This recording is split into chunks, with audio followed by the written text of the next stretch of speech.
game-breaking glitches galore, horrible DLC practices, terrible brain-dead CPU gameplay, and the worst RPG system in history. It's not as if you needed any more evidence that Dragon Ball Z Kakarot was a failing game, but now you add in the fact that it's had a premature first week price drop. Let's talk about it.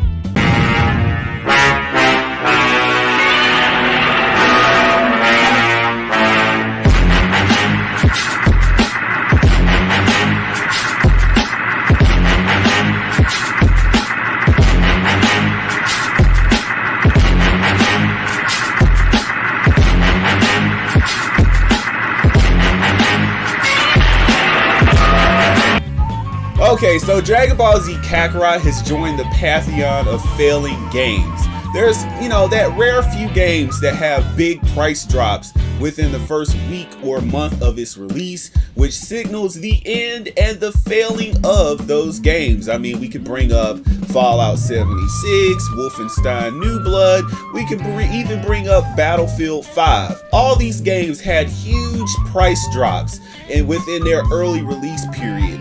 And now, Dragon Ball Z Kakarot seeks to join that long list of failure. So we gotta look at everything here. A lot of people have been reviewing this game with a lot of negative reviews, and it's not just because they are hating on the game. I hate that straw man that people are trying to build.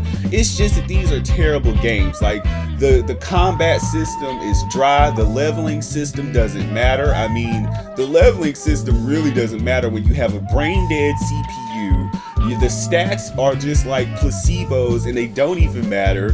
The big expansive outworld that you're able to travel is a lie, because basically you just have different sections that you load into, and even in those sections it's just tons of dead space to where you just run up to some random person in the middle of that outworld and you trigger a fight. I mean, the only redeeming qualities that you can even give Dragon Ball Z Kakarot is that some of the scenes are beautifully animated, the cut scenes, but other than that, the game is just a huge fail. I mean, even the dub is just embarrassingly bad, to where these people sound like they're not even interested in giving some of the best performances that they used to give with Dragon Ball Z the series. So this game is a complete and utter failure, and it's pretty evident of why they need to stick to what ain't broke, don't fix it. That whole mentality, because they should have stuck with something like XENOVERSE, or hell, they should have just stuck to, modifying XENOVERSE 2 or modifying Dragon Ball FighterZ. But no, we had to waste money and resources on the failure and the embarrassment that is Dragon Ball Z Kakarot, which I've had different conversations with different colleagues and friends of mine, and we've all confirmed that it's pretty much a worse version of Dragon Ball Battle of Z. Like, pretty much. I mean, the only upgrade was the graphics, and that's it. That's more due to PS4, not really due to Dragon Ball Z Kakarot. But the whole point being, and the whole point withstanding, Dragon Ball Z Kakarot is pretty much like the worst Dragon Ball game, and I don't like saying anything negative about this series. I grew up with Dragon Ball, so instantly when I hear a Dragon Ball game is coming out, I want to think positive thoughts about the series. But this one game has so many negative flaws that I just can't ignore it. If I want to be a true Dragon Ball fan, I have to highlight the negative like everyone else tries to highlight the positive. It's called being critical of something so that those flaws can hopefully be removed. But what do you do when the whole game is just one big flaw itself? You have to, any DLC, please stop. They're trying to survive on aspects that made Dragon Ball Xenoverse popular. They added Android 21 because they saw how well she did with the Xenoverse audience, and they probably thought that putting her in the game, even though she's not a fightable character, she's just like a vendor or an entity that you can talk to and receive missions and items from. It's not even as though that whole Bonyū training mission matter. I mean, you're paying to fight a punching bag, essentially, because the CPU in this game is hilariously simplistic. I've never seen a worse CPU system in a Dragon Ball game ever. Like when I say CPU system, I mean, you know, the difficulty at which the CPU is set.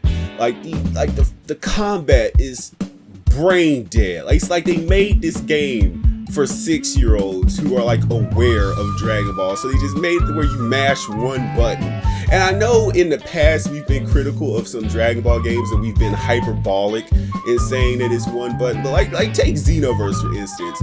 You have several different attacking buttons, combo buttons, and sure, it might not be as complex as something like Street Fighter or Tekken, but my god, Dragon Ball Z Kakarot makes, you know, Dragon Ball Xenoverse look like 4D chess.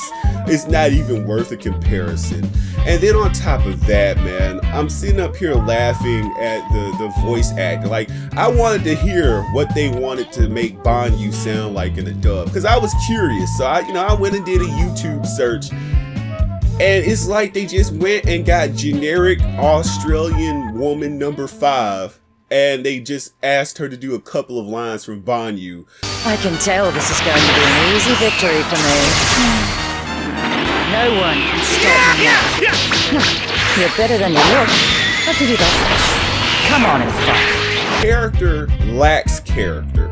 It's just a voice. But every aspect, even the fact that they had to go in and clutch Mira and Toa in an effort to boost the non-existent credibility of their game, they still failed. It's just like Mira showed up, no reason, no context. He wants to fight Goku and friends because reasons, and then at the end of it, Toa and Mira just go off to the next universe. It's like, what are they doing anymore? What was the point of this game? Like, I want to hope that this game was not like a beta test for Xenoverse 3. Like, the only good thing that I can even form up to say about Dragon Ball Z Kakarot is like the premise. Like, I'm trying to put this in the right way. The premise of this being like a story mode for Xenoverse would be okay. Like if you're actually having a huge big open world to travel along and do all these interesting side missions and things, that would be okay for Xenoverse, because you would already have PvP, you would have multiple CAC races, you would have a full fleshed out roster, and then you implement something like this as like a bonus mode or a story mode plus or something.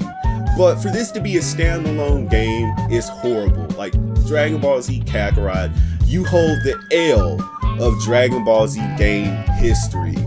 Please don't come back. But let me know what you think in the comment section below. Of course, I've been the Alpha, Omega, but never Beta, Lord Perfection Sama. Hit that subscribe button. Click that notification bell. Follow me on all social media so you get my content. And I will see you guys in the next video. And again, if you've made it to this point in the video, you are a hashtag completionist perfectionist. That means you put your hashtag in your comment and it will appear in a future video. Without further ado, I will see you in the next one. Peace. You dum-dums never learn. No, you're a man. Who's mad?